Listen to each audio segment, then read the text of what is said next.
নমস্কার বন্ধুরা, আরেকটি বাঙালি ঘরোয়া রান্না নিয়ে রান্না শেখার শিকার সাথেতে স্বাগত। আজকে আমার মা বাঁধাকপির মুইঠা করে দেখাবে। একদম অসাধারণ একটা রান্না, আপনারা বাড়িতে একবার ট্রাই করে দেখতে পারেন। রান্নাটা শুরু করার আগে বলবো চ্যানেলটা অবশ্যই সাবস্ক্রাইব করে নিতে, কারণ মা মূলত এখানে সমস্ত ঘরোয়া রান্না শেয়ার করে থাকে। প্রথমে দেখুন আমার মা কড়াইতে তেল দিয়ে তার মধ্যে পেঁয়াজ, আদা, রসুন ও টমেটো দিয়ে দিল। এবার এগুলো ভেজে তুলে নিল। তারপর আমার মা বাঁধাকপিটা ধুয়ে তুলে নিল ভালো করে।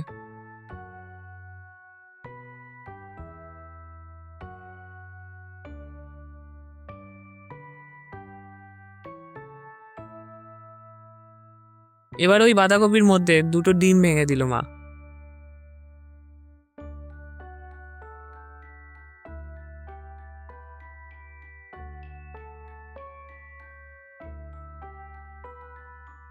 পেঁয়াজ ও কাঁচা লঙ্কা কুচি দিয়ে দিল। হলুদ দিয়ে দিল। জিরে গুঁড়ো দিয়ে দিল। বেসন দিয়ে দিল।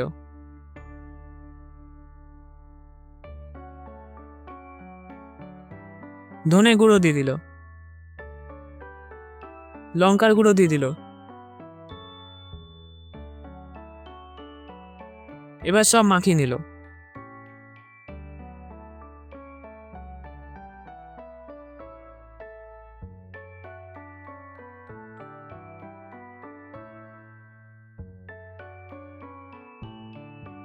তারপর আরেকটু বেসন দিয়ে দিল মা। সামান্য নুন দিয়ে দিল, কারণ মা আগে নুন দিয়ে জলে ধুয়ে নিয়েছিল বাঁধাকপিটা।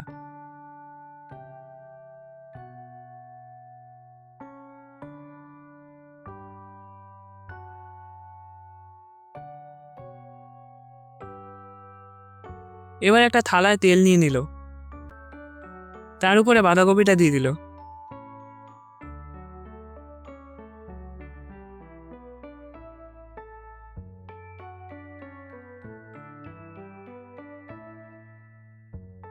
দিয়ে দেখুন এবার এটা ভাপিয়ে নেবে।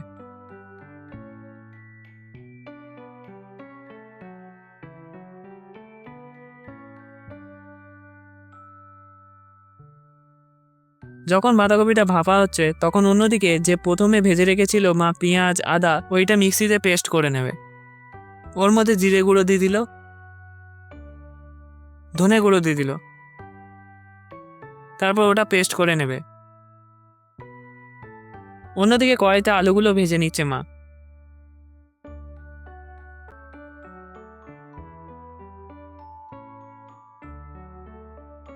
হলুদ দিয়ে দিল তার মধ্যে।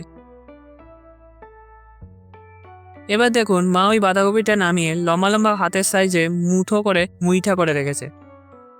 আলু ভাজা হয়ে গেছে, তুলে নিয়ে তার মধ্যে সাদা তেল দিয়ে দিল। এবার এই মুইঠাগুলো এক এক করে ভেজে নেবে।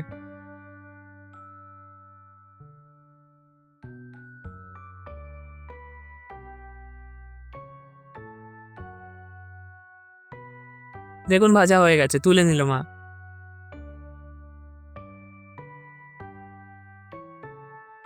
তারপর কড়াইতে তেজপাতা দিয়ে দিল। জিরে দিয়ে দিল। তারপর মিক্সিতে পেস্ট করা মশলাটা দিয়ে দিল।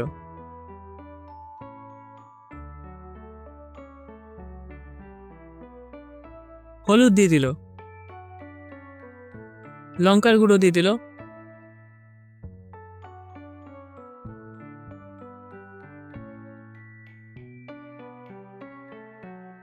খানিকক্ষণ নেড়ে নিয়ে তার মধ্যে আলুগুলো দিয়ে দিল।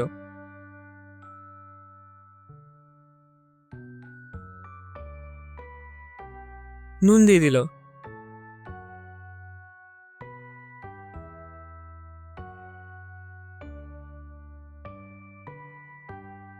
অল্প একটু জল দিয়ে মশলাটা কষিয়ে নিচ্ছে মা।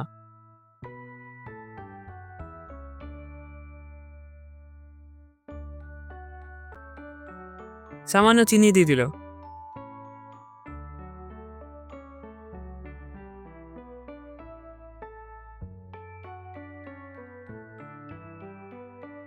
খানিকক্ষণ কষিয়ে নিয়ে জল দিয়ে দিল।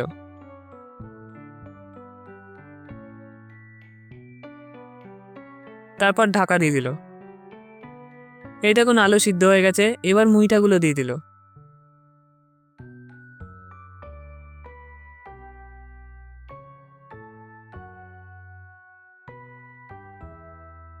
গরম মশলা দিয়ে দিল উপরে।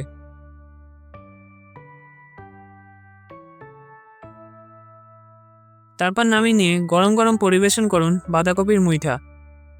কমেন্ট করে জানাতে ভুলবেন না কেমন লাগলো আজকের রান্নাটা।